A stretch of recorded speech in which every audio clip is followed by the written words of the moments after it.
ta chỉ là trong chỉ đó muốn lọt trâu chứ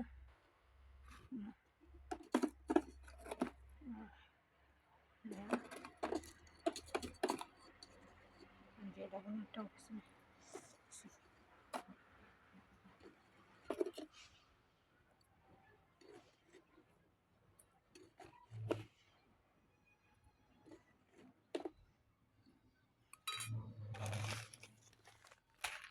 thì cũng là trâu này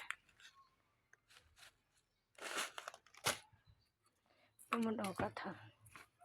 đầu còn đầu cá thả này cá thả cho số lò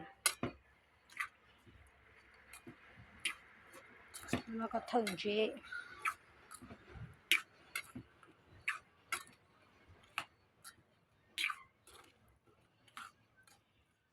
này nó lời chỉ rồi mẹ đi đâu ha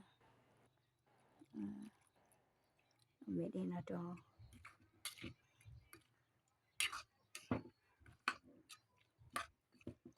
mẹ đi nó này chỉ thằng là nó rồi cô làm chú xin là nó câu dùng này chỉ có chú được hết rồi nó chỉ vỏ nó câu được sao vỏ nó câu liền nó là sao là tia liền là sao này tôi đang chỉ tao dâu nó hay mà chỉ là cỡ nó vậy cỡ của cháu nó ơi nó cả rồi